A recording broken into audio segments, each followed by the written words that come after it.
first-time entrepreneurs out there who really want to know how to make the shift from being an employee to an entrepreneur. Now, there's a lot of different things that you really need to know that if you don't catch them early on, you could get trapped. Making that shift is a great one. It requires you to change your mentality, to change your reality, and it requires you to really think of new ways to operate, to use your ideas, to be creative, and to monetize on not only your hobby, but your dream.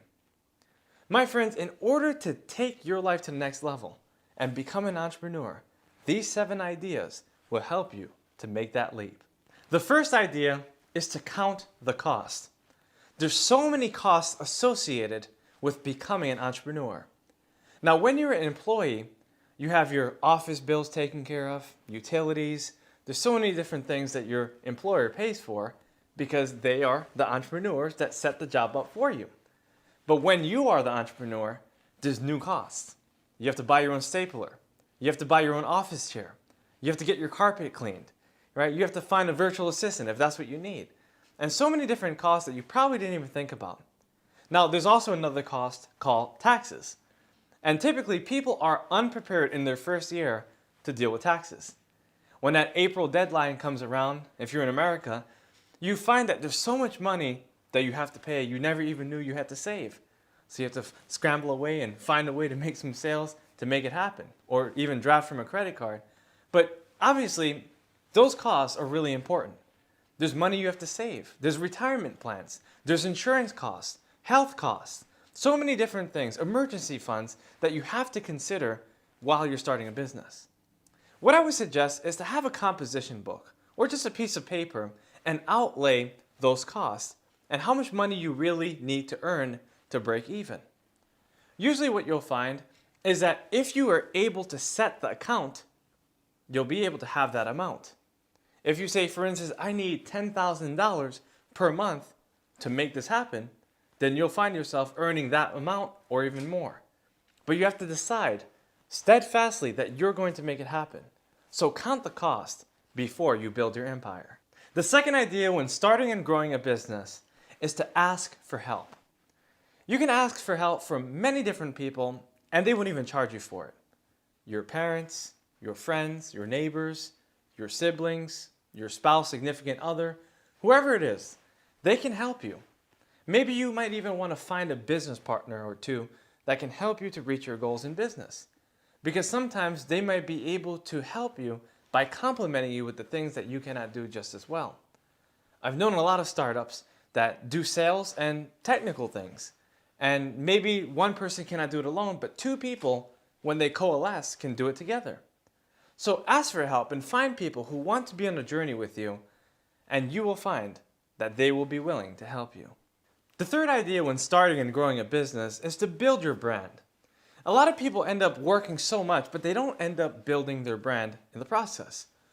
You really want to have a good website, and you want to have a good social media presence. You want to be able to connect with people on the internet and have good reviews.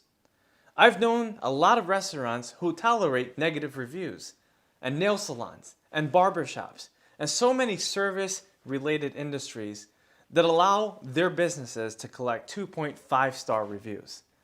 I mean, how are you going to build your business if you don't have a really established brand? Be able to take care of those things, whether you have to pay the price or not. Find a way to build your brand by telling your story and allowing the marketplace to know that you can really help them by giving them the best of what you have to offer. The fourth idea for starting and growing your business is to make sales. You have to ask for the business. Now, I know a lot of people charge cheap or don't charge at all, but there comes a point where you have to start charging, and you have to start charging more. Maybe you're making cupcakes and you're only charging $2 per cupcake when you know it should be $4. Well, eventually you're going to want to be able to package it together and make it to the point where you're going to eventually make the kind of money you want to earn.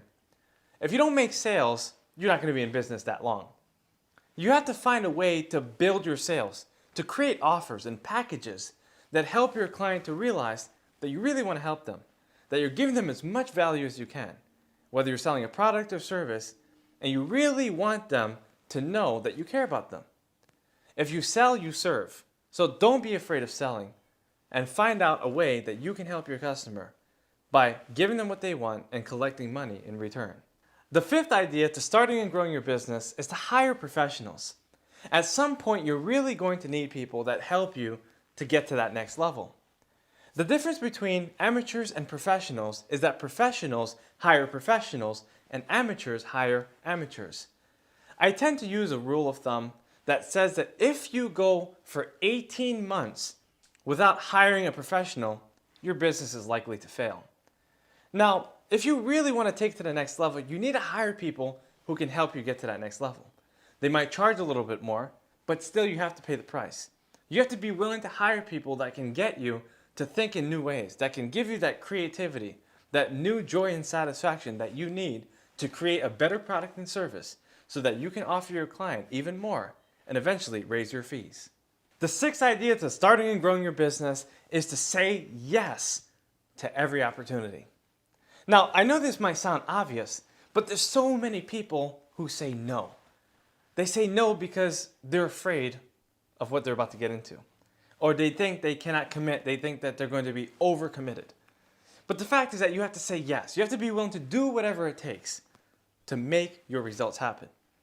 Now, don't say no when you know the yes is really what's coming out of you. Always say yes. Always be willing to reach out. Always be willing to take on new projects. Always be willing to make the sale. Always be willing to hire people. Always be willing to look into a new direction, to read a new book, to attend a new conference. My friends, be willing to say yes, and you'll find that you'll get higher results in the long term. Last but not least, number 7, follow up. If you want to really build a strong business, you have to follow up with people. You have to magnetize people to what you do by being able to catch up with them in the future. Whether it's 3 months or 3 years later, you still have to be willing to call them, to email them, to get in contact with them, even if it's on social media, even if they haven't heard from you in a while. Be willing to cultivate those relationships and let people know that you care about them. You see, people don't care about what you know unless they know how much you care. So be warm, be cordial, and be willing to give people more of who you are by following up and letting them know that you're in business and you want to help. Now that we've discovered 7 ideas that you can use to start and grow your business, use them to get to where you want to be and help people along the way, and always think about how you can add more value to more people in less time. Always refine your processes, always ask for help, always get better, and be willing to get to that next level. Sometimes it's hard, but you gotta be willing to do it. You gotta be willing to enlarge your vision and live the life of your dreams, because that is what entrepreneurship is all about.